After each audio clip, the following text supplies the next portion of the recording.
huge.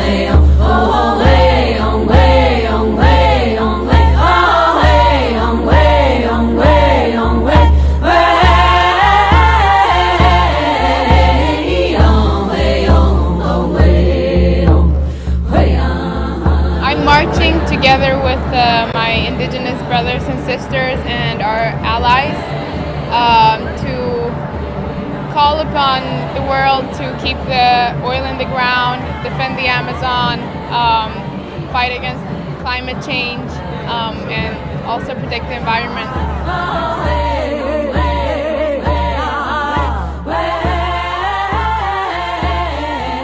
And one of the most important aspects is that they've put indigenous issues at the forefront of the walk. And I think a lot of people, a lot of activists are noticing that First Nation are at the forefront of climate change.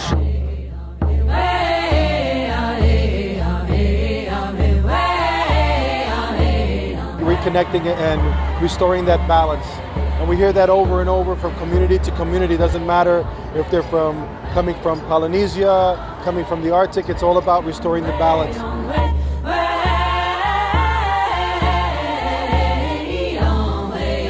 Resource extraction and exploitation of our lands is so easy because they go hand in hand. Violence against the earth begets violence against women, and I think that when we don't deal with both of them, we're not ever going to really resolve the issue of the colonial mind and the colonial mentalities and the values of patriarchy and the values of capitalism that essentially exploit the land and exploit our women.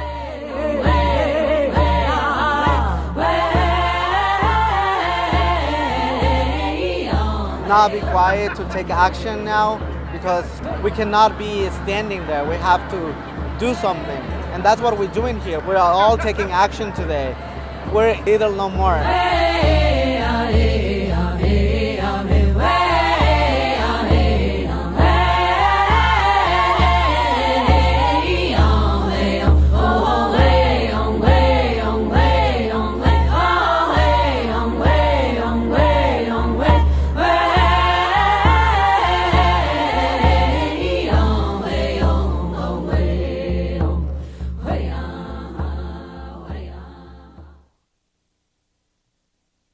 Welcome to episode 2 of Native Life. I'm Pat, and I'm that's Eniko. And everyone. Hi everybody. We're here to talk about the things that affect the Native community and places where allies can come and lend a hand. The environment is probably one of those things that affects Native country the most, because we can't control our own land. Now, today, I know for the folks who watched us last week, you know that the People's Climate March and Indigenous Rising action was today. There were actions nationwide and worldwide, including in Paris and in Japan. Wow. I've got some things that people have sent me on stuff where they were involved. John, if you could roll those pictures. You want to see this vine first? Yeah. We've got a vine from Miami. It's the biggest climate march that was ever held in Miami, according awesome. to the press I saw on it.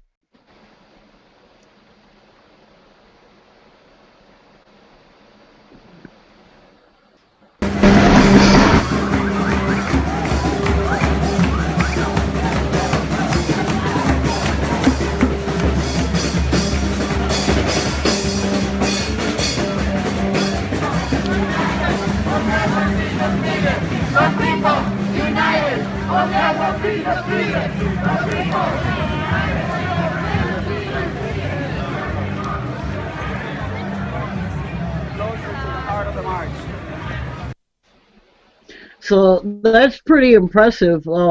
They shut down a whole bunch of streets in Miami. We've also got some other images. John, I know that you said that there would be maybe a couple of those you couldn't show, but I just threw the pick of the litter in the bin. That one's from Colorado, where they also, like I said, there were thousands and thousands of actions across the country today. So if you were lucky to get in on one, that's another one of Miami. And then we've got some of Chicago. Got a couple Chicago ones. That's one of them. And these are just things that people have sent me on Twitter and on Facebook. And so we could see what all was going on. So, pretty cool. Yeah, that's awesome. Looks like a ton of people took part in that. Yeah. I'm interested to find out from People's Climate how many people actually did take part in it. But I would say that, you know, especially the one in Paris, which they were thinking might actually get violent. I haven't heard anything from the Paris folk yet, so I don't know. Tonight we're going to talk about a couple of things. We're going to talk about uranium mining, and we're going to talk about more about Oak Flat. And so I'm going to talk about uranium mining here for a minute. Now, the Navajo Reservation is about 27,000 acres of land. It's really huge. It covers the Four Corners area, and if you could put that map, that first map up, John.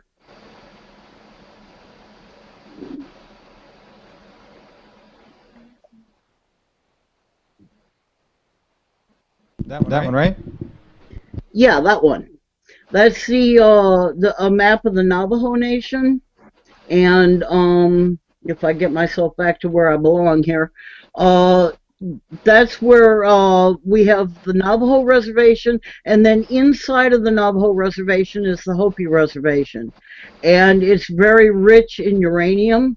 There's about 270,000 Navajo, and 90% of them live on the reservation. And there's 520 uranium mines. You can go back to that slide, John. That are abandoned. Just what happened was the corporations that the federal government allowed to come onto the land came in, did their thing, and left.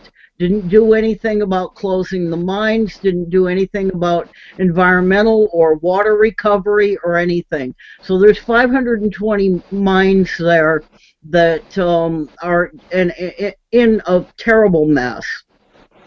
And there's three different types of mines that are abandoned. We've got if you could show the underground.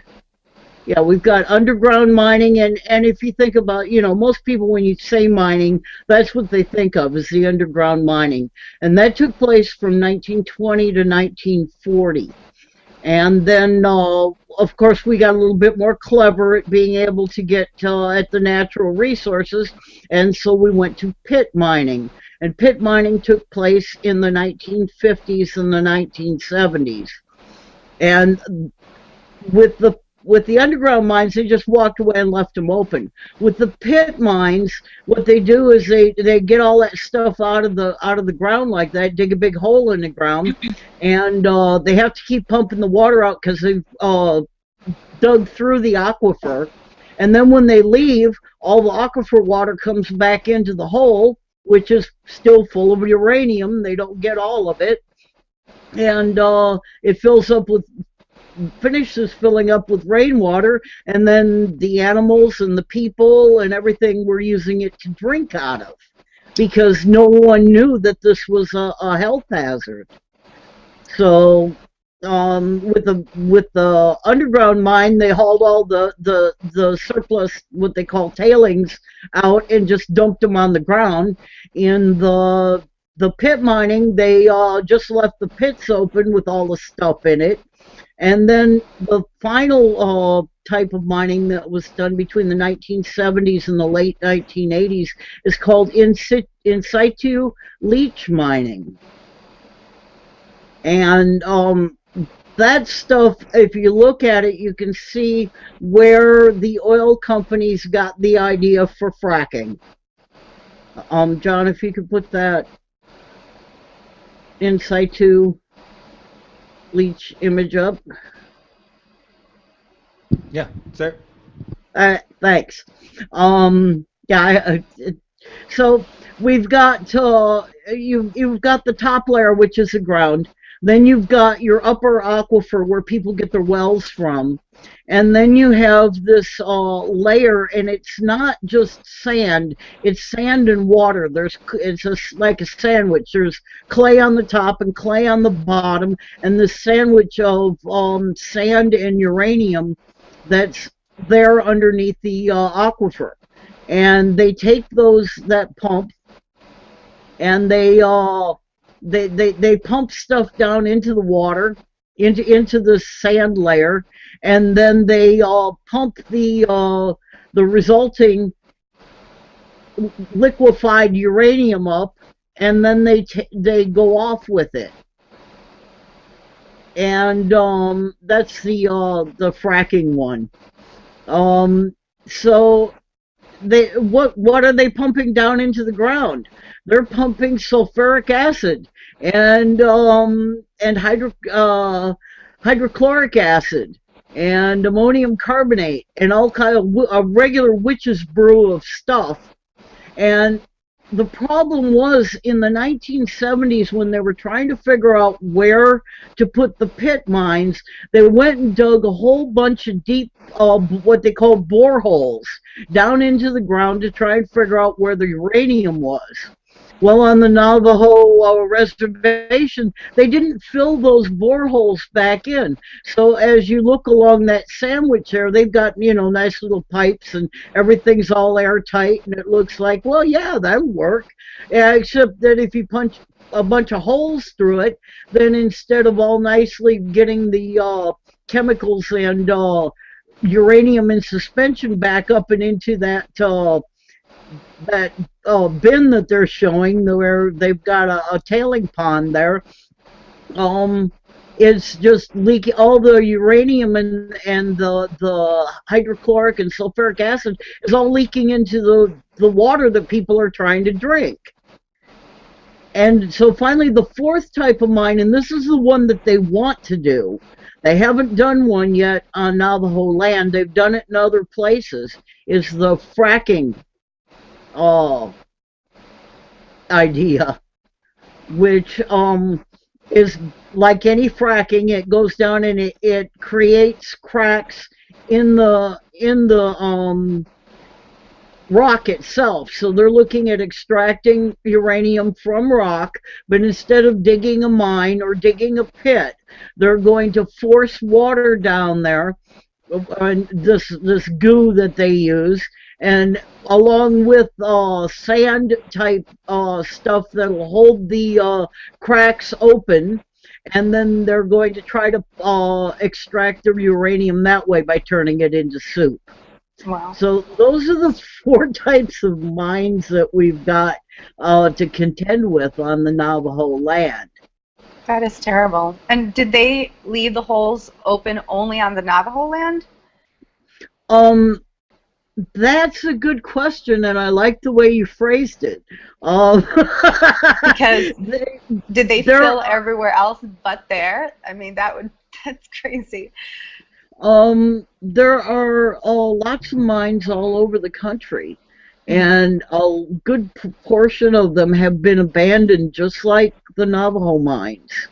Wow. The reason that we know there's a problem with doing this is because the Navajo, 90% of them tend to live on the reservation, don't leave the reservation, and so as a captive audience for this environmental pollution, they have been suffering really badly with illness and stuff.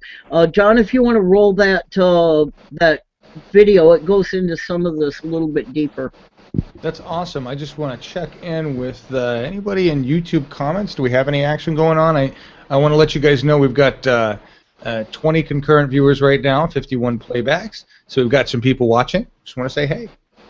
Hello. Hey. Thanks for Here's watching. that video. Yeah, here's that video, and we can catch up with everybody in chat.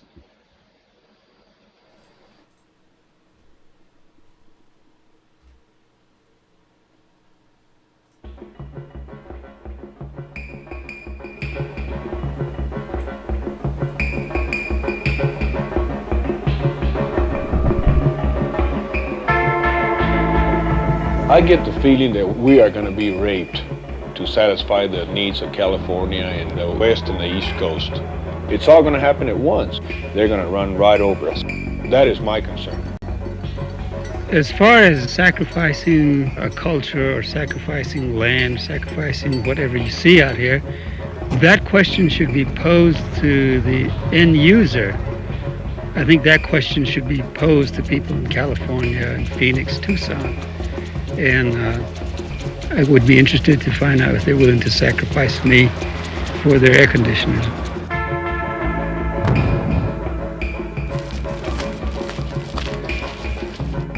There are a number of national parks and monuments located in the southern Utah, northern Arizona area. The search for additional energy sources are obviously going to impact upon those parks. You can see the hydrocarbon plume that's coming off of the Page plant that's putting that drift of brown haze over there. That relates to the mine itself, which of course is much closer. The little notch in the hill, the closest point that we'll see strip mining in the park. I think that a person going up to Yvonne Point and looking out over that fantastic panorama, I suspect would spend more time at Yvonne Point could they look out and see some kind of a physical operation such as a coal surface mine. I think it would add to the interest, and I personally don't feel that it detracts from the attractiveness of that particular scenic point. Hope you know that this area, Four Corners area, they knew a long time ago that it contains more mineral resources of every type than any other place. In fact, they referred to this as a backbone of this country. And this is where Great Spirit led us, and let us live here to take care of it and hold on to it so that human beings will not use this mineral resource for destructive purposes.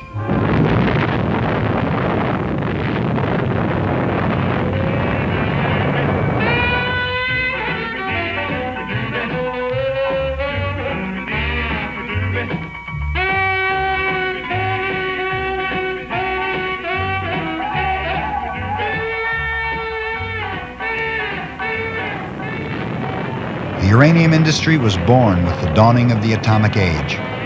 As the Cold War gripped the nation, there were millions to be made on the Colorado Plateau, and the uranium rush was on.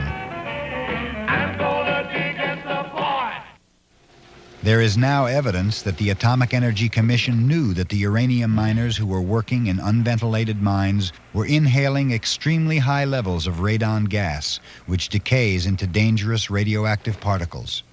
When we began mining uranium in the United States, we had full, extensive, published information indicating that miners of uranium-bearing ores in Europe, 70% of those individuals were dying due to lung cancer.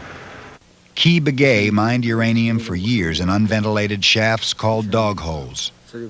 He used radioactive mine rock and mill waste to build his house. He's one of dozens of former Navajo uranium miners who are dying of lung cancer, a disease unknown among the Navajo before the days of uranium mining.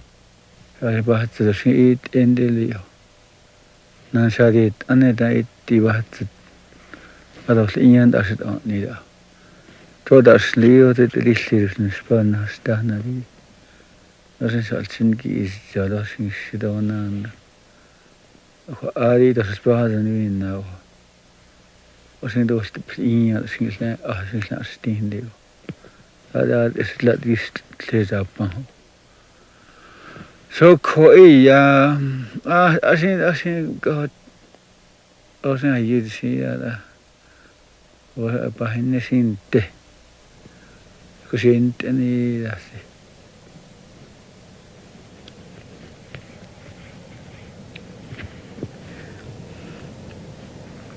There's been a high level of birth defects in some parts of the Four Corner area, and that while there's nothing to directly link that yet to the uranium industry, it is interesting to note that it is following a distribution pattern similar to where the uranium mines and mills are.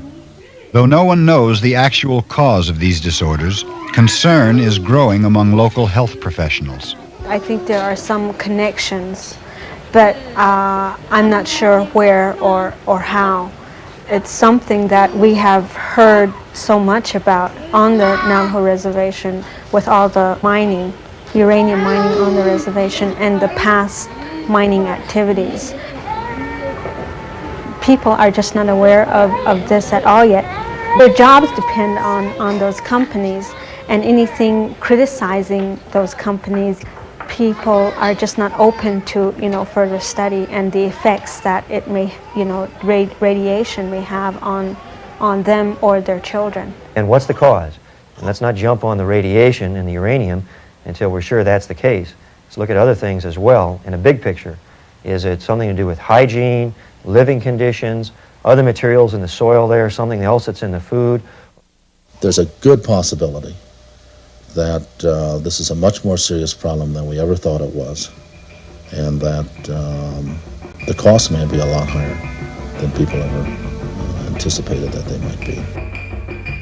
Being so isolated here, it almost seems that the government feels that we're expendable, that this may be declared or undeclared a national sacrifice area.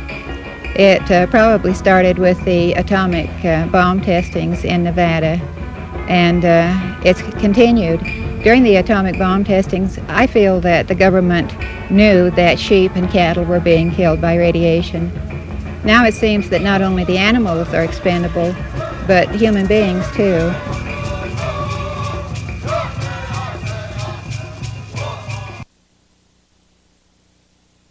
Okay, so in 1959 is when the birth defects started to become statistically significant.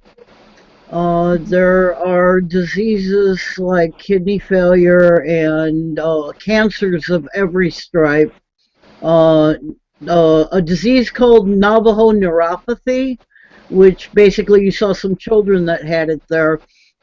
It causes the limbs to become all twisted up, but they'll be fine until they're about a year old. And then after that, they become all twisted up, liver failure, and are dead by the time that they're 7 years old.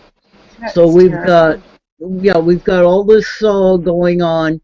In 1979, at Church Rock, they had a tailing pond left over from one of these in situ leach mines, and it was breached. The tailing pond was breached.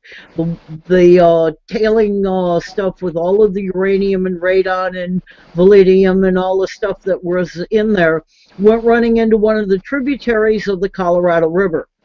And those are all heavy metals. They don't ever go anywhere. It's like arsenic or mercury or something. So all of that waterway has been contaminated with, and people in LA and all the surrounding area drink the Colorado River water, and they're getting that uranium, even though it was 1979, it's still there.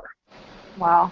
It's in the water. Do you know how long that is in there forever?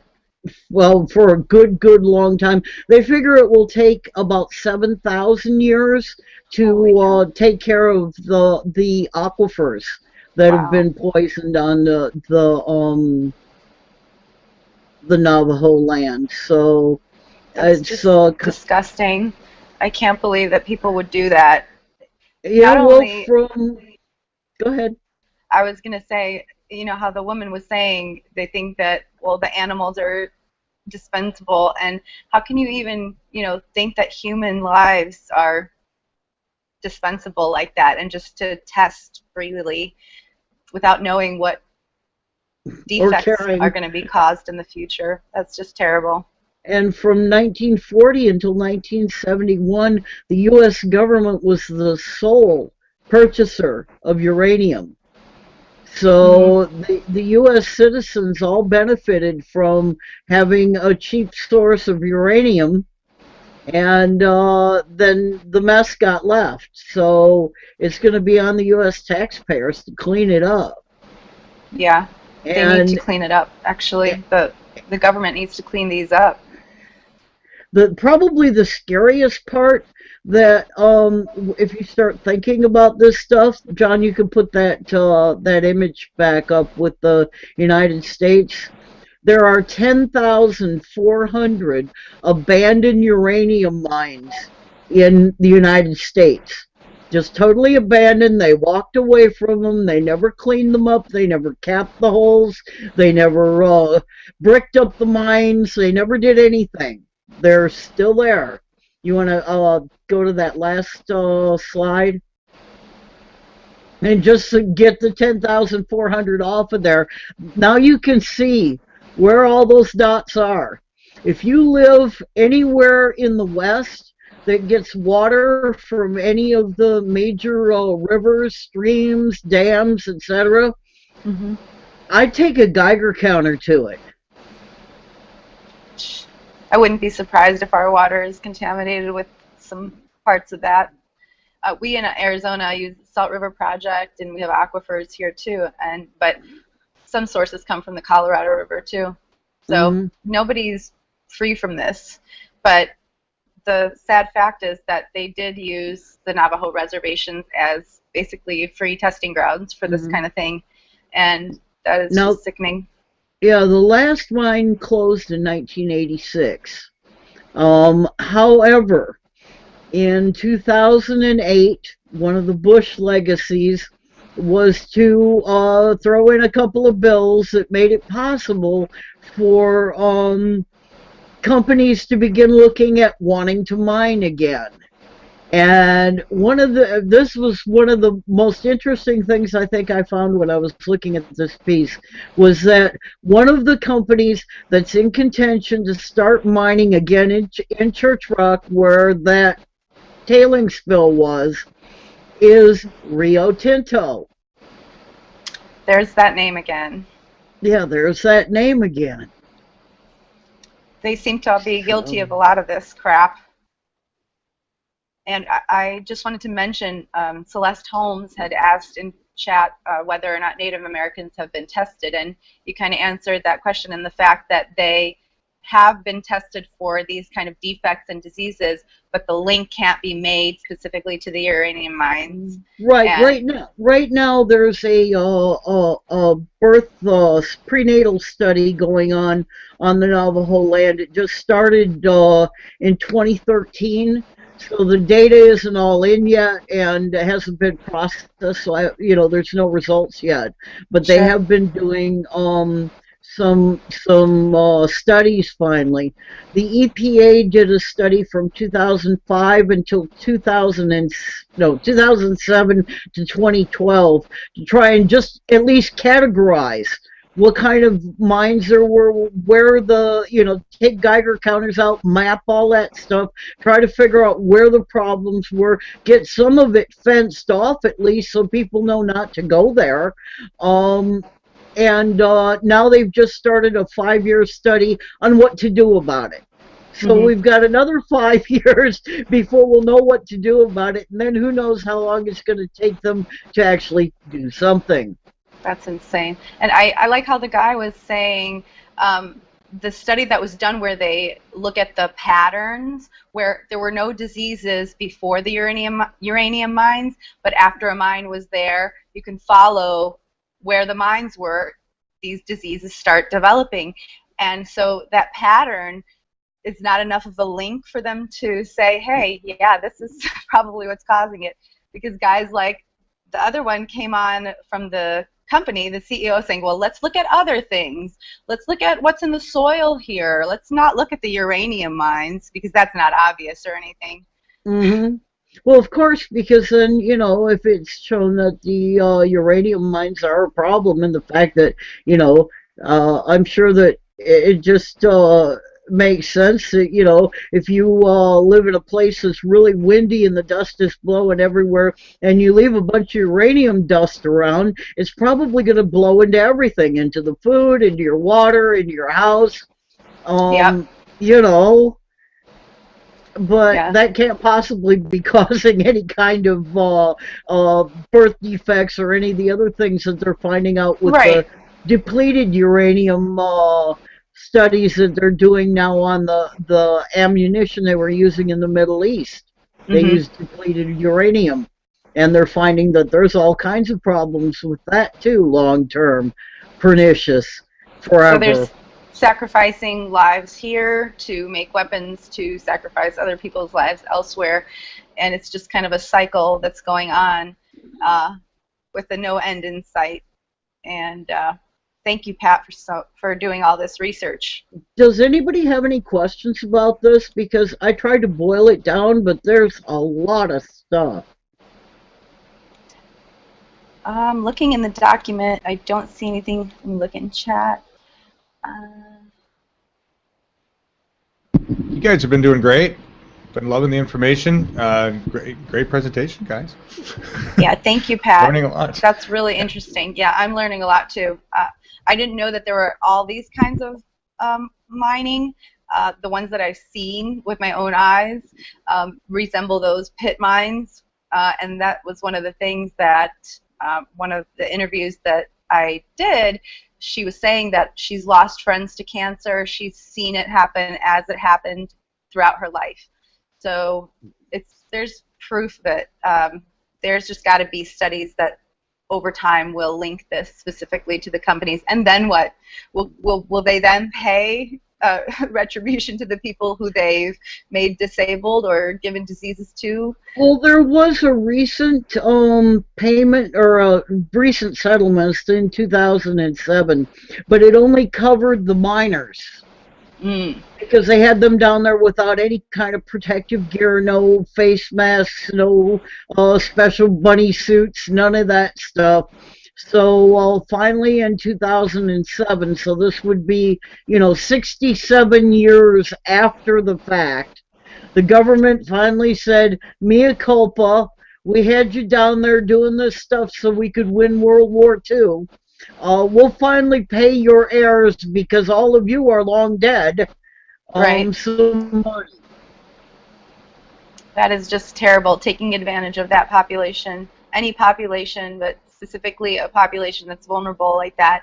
And the government knows that they can just do it.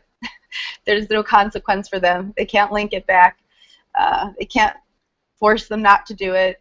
And so they feel free. Because Indian land is trust land. Anything that goes on Indian land, the BIA has to approve. Any kind of mining and things that come from the outside, the BIA sells the license and tells the Indian people, you got to put up with it. Yeah, that's terrible. Let's see, where are we on time? We're running behind, but okay, we can go right ahead into the Oak Flat video because that relates to they're going to be mining there for copper most likely, despite the bill that is there to repeal that rider. We don't know the outcomes of that yet, of course, but the chances of it are pretty slim.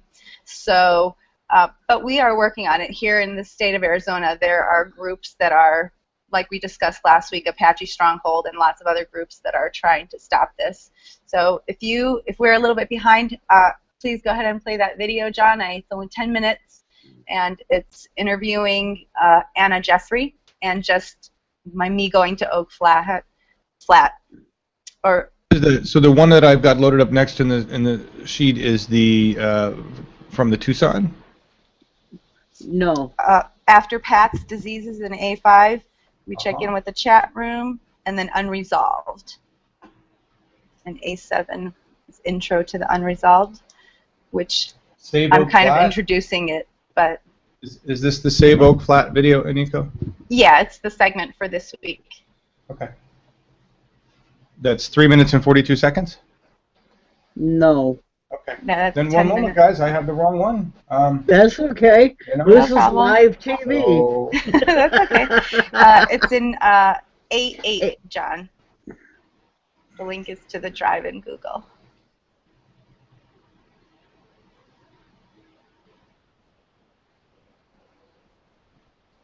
Yep, that's it. okay.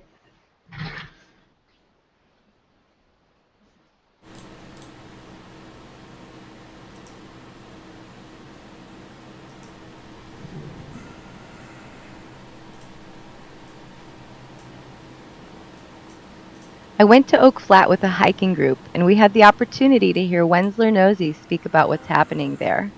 On this hike, we were joined by Arizona State Representatives Juan Mendez and Richard Andrade. As you can see, Wensler is speaking with the activists and Representative Mendez right there. There were several activists with us that day who are determined to help save this place from being mined. I was able to get an idea of what the occupation group camping out there is trying to do. As you can see, there are several tents still out there as of August of this year, 2015. And that right there is the Apache Stronghold Caravan van, with which members of the group, including Margie and Marcella Curley, whose interviews are featured in our first episode, went to Washington, D.C. to protest the destruction of this land. The group GMO Free Hiking LLC was started by Maria Myers, who you see there. She is going to be a guest on our show October 28th, a couple of weeks from today, to talk about food sovereignty. She's the one who organized this event for all of us. We stood in front of the poster making the hand sign to show our solidarity in wanting to save Oak Flat. Everyone you see here stands together to fight the mining company's plans. The woman in the white shirt and hat is Anna Jeffrey, who I met that day, and who later was kind enough to come on camera and express her opposition to the mining and express her love for her birthplace. We all drove to the trailhead from where we started our hike, which was guided by Anna, to see the petroglyphs that still remain on some of the rock walls. This area you see here is the flatter boulder area.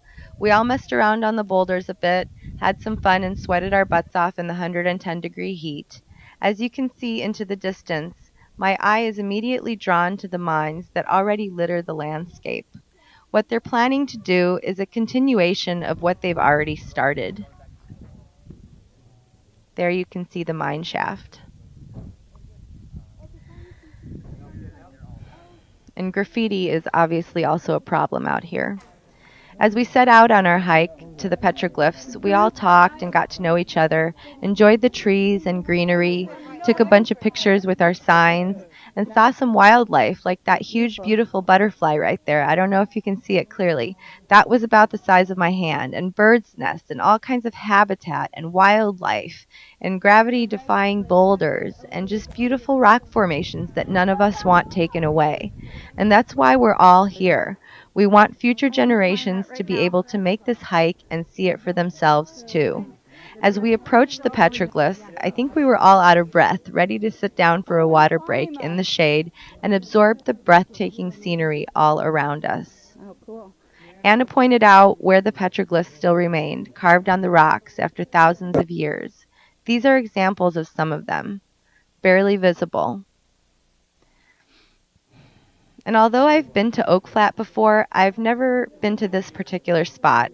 It truly was beautiful. Everyone felt the grandeur of the place, and it was awesome to be among a group of people who care about what happens to it.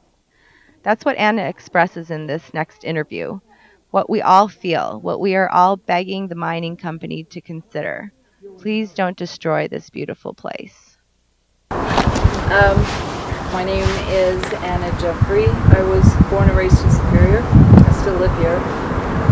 Actually still live in the same house I grew up in. Did some remodeling.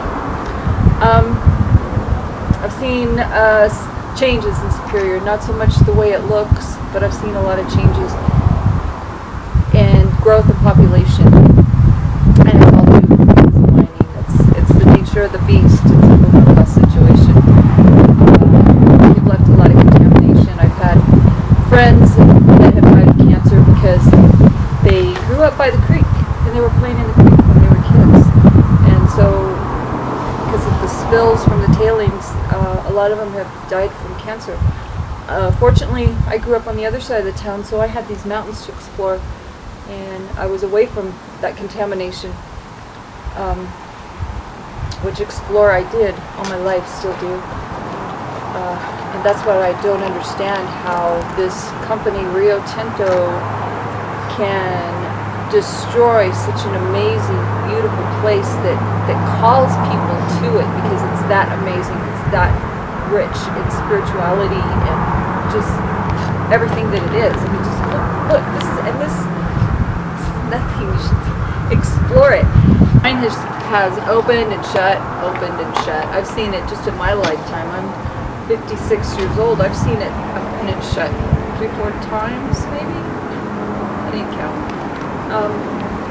And it is sad. I can remember back in the 70s when a lot of the people that lived in Superior were all employed by Magma, copper company, and it was a good way of life. Back then, we didn't realize the destruction, the lasting destruction that was going on with the mine, and I had never even knew what the 1872 mining law meant or was. I had no idea what it was back in those days, but because of this incident that's happening now, this mine, and how much they want to destroy it through block cave mining, what would be gone and lost forever, and the water tables and the animals and everything.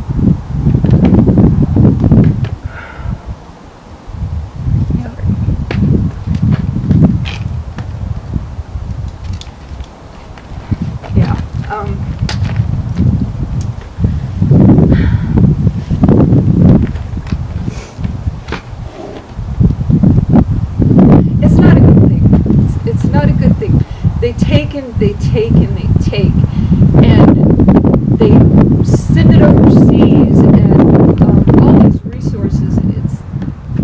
It's become a monster of greed itself. It's just this ugly entity that was. When I was little, and my father, he actually worked. He was a machinist for Magma, and he was also a minister, preacher in Miami and Guelph, and San Carlos actually. And so we would drive over to church all the time, and on the way back I'd see all the devastation from the mines in Globe and Miami, and then coming down through this canyon back home, I thought there's no way that they would ever do that to this place, because it's just too beautiful and amazing. And now here they are actually, and I'm fighting to save it. There's a lot I've learned about this place that I didn't know before this fight, before the land exchange bill was deceitfully passed. I learned a lot from all my new Apache friends and family that just taught me so much and validated the thoughts and feelings that I have for this place. I had no idea that it was a sacred place to their culture. I mean, I knew I could see and feel it all over, but I didn't know the root significance. I just thought it was a place where they used to live. But as I learned about the sunrise dance and the mountain spirit dancers and all that, things started making sense to me on how I felt about it. I'm going to say back in about 2000, I heard about Reservation wanting to do this in, I think it was 2005 or 6. And then I met Winsler and his family in 2007 at Oak Flat, and they had a holy ground ceremony, and it just, I cried. I couldn't stop the tears. It just moved me that much. The sunrise dance they had that I was invited to just moved me so much deeply, and it just all made sense. mindsets. It just all came together why I felt so strongly about this place. We're gonna win. This is spreading like wildfire. The awareness of it, people connecting with it. I wish that everyone could come here and hike and see and feel and touch it. I wish all those people at the White House that are maybe on the line about this bill, I want you to please support the bill. Don't just ignore it. If you have to, come here. If you feel it pulling on you, if you're dreaming about it, whatever, come here. Just come here and experience it for yourself before you make a vote against. So that was Anna Jeffrey, and as you can see, she has lived through a lot of the boom and bust of the mining industry in Superior, Arizona, where, like you said, Pat, people made their livings that way. And so she's seen some of her friends, like she said, die from cancer and other diseases that you just talked about, affected by the mines. I don't know if they were coal mines or uranium there, but yeah, I found it interesting that she said that that it was the other side of town that was the issue. And just like with the Navajo, there's a very clear linkage between where this mining activity is going on and people getting sick and dying. Definitely, yeah. The link is obviously there to people who can see it, but to people who can only see money, they want to cover it up as much as they can. So, Pat, that was really relevant regarding the diseases and the destruction, and I think that was a really good spot to put Anna's interview. It really linked it up, and that's now. Yeah, that's happening right now. There's all kinds of interesting things that are going on right now. I know that you and I both watched. You went to the Tucson Bernie Sanders rally, who's a candidate for a Democratic candidate for president. Yep. And there were some interesting things about Oak Flat there too. Absolutely. We go ahead.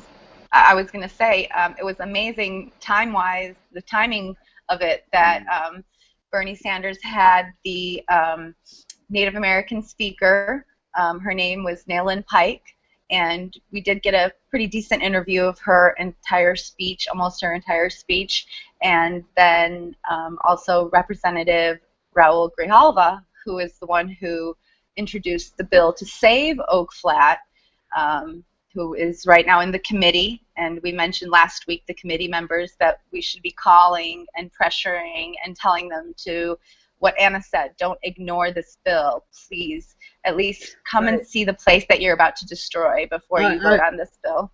I think we have a video of that, don't we? Of the Bernie rally? We did put one together. I believe Sauce Dog put one for us. There it is. Here we go.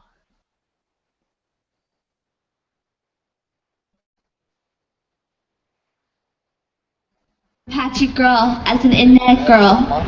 You know, I really want to thank Bernie Sanders for letting me be here today, because if it wasn't for him, I wouldn't be standing in front of you. But I am. I'm here with the Native people, with our voices to be heard, finally, for once. Our voice was hidden under, like the dust underneath the rug.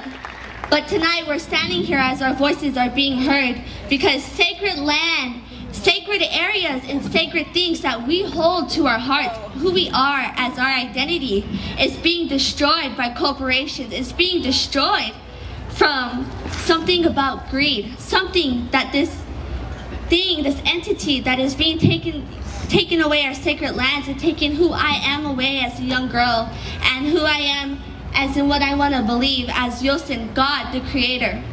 So I stand here in front of you guys asking you to look up the Save Oak Flat Act, so that this bill that was passed as a midnight rider in the National Defense Authorization Act to take away this sacred land, to take away public land and put it as private land for a foreign mining company that wants to destroy this land for money. But we, the people, are strong. We, the people here, stand as one.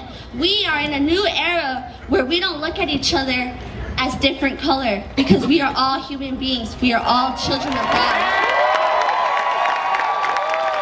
So I am here standing with each and every one of you, because I am standing with Bernie Sanders, who supports this, who supports our people and supports the people so that our voices will be heard in this country, because this is what this country is about. It's the freedom of who we are, the freedom of religion, the freedom to believe in anything that we want, because we are the American people. But if this land gets taken away, that is destroying our rights as human beings, our natural born rights as who we are as a person. And we're not going to let that happen. And this is why we need a new leader like Bernie Sanders to come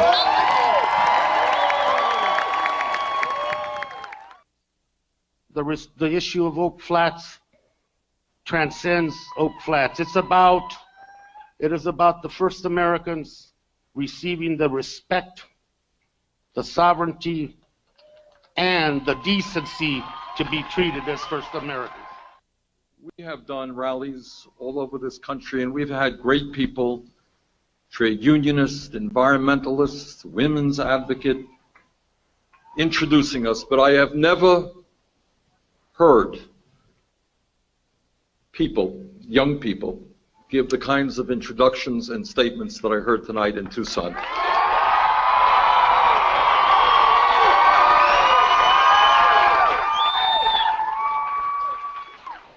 And what it tells me, and Raul made this point, what it tells me is that when we stand together as white and black and Latino and Native American and Asian American, when we stand together, there is nothing that can stop us from transforming this country.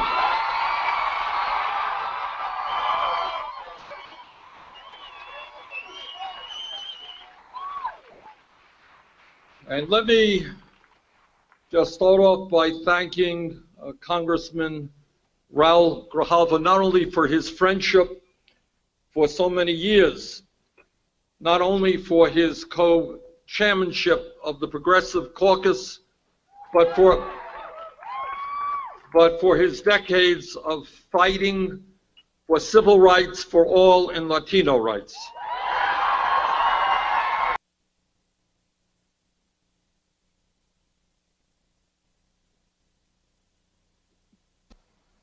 So that's what went down at the Tucson rally, and I think that was pretty amazing.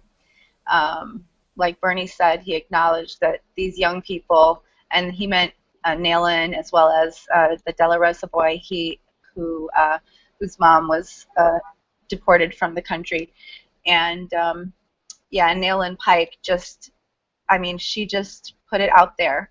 And to be a young girl like that and to be so brave and stand in front of thousands of people and state that about your culture, I thought that was pretty brave and pretty amazing and very relevant to the topic that we're discussing today. Yeah, it is. And one of the things that we've are trying to do with this particular broadcast is to give our audience, you guys out there, I'm looking at you right now, we'd like to give you guys something that you can take action on, because telling you all this sad story so that you can cry and say, oh, isn't it horrible, we need to do something. It's up to us. Turn that emotion into action. Right, and so to get involved, if you look at the description of the video, down past the plus signs where it says take action, you can contact the 13 members of the subcommittee on Indian and Insular and Alaska Native Affairs by phone or by Facebook, and we put together a web page where you can just go there and click on the links and go to their Facebook page and tell them to support HR Bill 2811, which is the Save Oak Flat bill. It will repeal this language that was put into the military appropriations bill that gives Rio Tinto the right to come in here and completely destroy Oak Flat.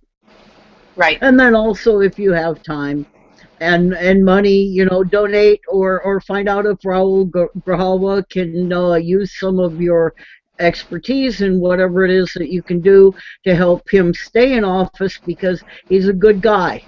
Yep. And other things you can do is put your money where your mouth is. Celtic Barb in the YouTube chat said, yes, at times one needs to buy, but think about what one is buying. She even said to go as far as getting off the grid. But some of us can't do that directly yet, but you know, make way and look at the products that you buy and look at who it's coming from, and put your money where your mouth is too when you purchase things. John Trudell had a line in one of his speeches that he gave, and I found it to be fairly profound, which was, there are things that we want because we need them, and there are things that we want because we want them. Right. And we need to get back to knowing the difference between those two things and focus more on our needs and not on our wants. Absolutely. Thank you, Pat. That was awesome. We have a bunch of people also that are movement volunteer groups that you can support with your time or your money. Apache Stronghold, which is a group that's working for Oak Flat, is one of them. The Western Mining Action Network is another one that is helping the Navajo as well as the Apache with trying to keep the mines out of their territories. Mm-hmm. The Indigenous Environmental Network is involved in a lot of things. So those are the folks that this week you can focus on seeing if there's something that you can do with them with your time, your talents, or your money. Yep, absolutely. Thank you, everybody. We have a song for closing by Harris Burnett. Is the Apache song, I've Been Around. Would you like to say anything about that, Pat, before we go? No, not really. Do we have any questions?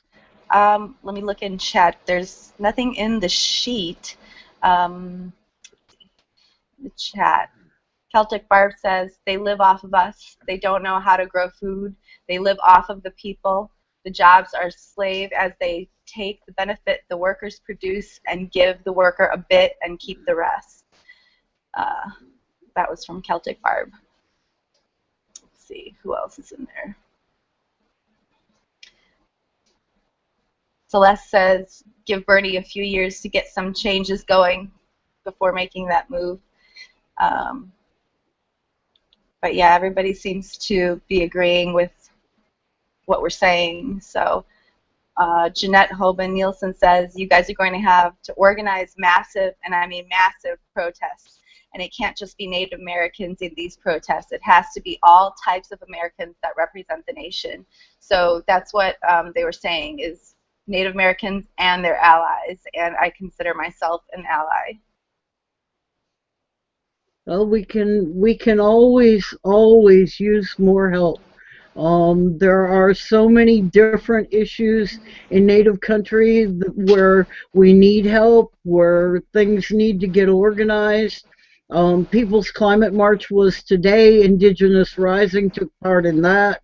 There's the Oak Flat trying to get folks, you know, if you've got a mailing list of people, or, you know, on your Facebook, you want to start getting people organized to go hit the Facebook pages of these people who have got the power of whether to table this bill to save Oak Flat or to vote on it and pass it. Right now, according to the website that rates whether a bill's going to pass or not, this one only has a 5% chance of passing. So if you guys can, you know, move that dial a little bit further, go write on their Facebook every day. Get 5 other people that you know to write on their Facebook every day. And boot it around Twitter. Get people together on that. And, you know, we'll save Oak Flat. One thing at a time, one piece at a time, one foot in front of the other. Yep, that's all we can do. Well, thank you, everyone. Looks like we've come to the end of our show. So we're going to go ahead and check one more time with the YouTube chat. I don't know if I have the current moderation document, Janine, is what I'm looking at. Yeah, I don't think you do. It's okay. So it's all right. We got it. I've been scrolling them. You guys have questions, so we can go to it in chat after the show. Okay. All right. Cool. Well, then I guess we'll play our closing song. Is that okay, Pat? That's fine with me. Okay. Thank you, everybody, and thank you very much for watching our show. We'll see you next week. Bye.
na Hawaii de yone zini na koshutulini na chahenulin tashi analiko ta islile analiko ta ya nasiyale naseya naseyo naseya naseyo naseyo naseyo yo hey yo hey yo hey ya naseyo naseyo naseyo naseyo naseyo yo hey yo hey yo hey ya naseyo naseyo naseyo naseyo naseyo naseyo yo hey yo hey yo hey ya naseyo naseyo naseyo naseyo naseyo yo hey yo hey yo hey ya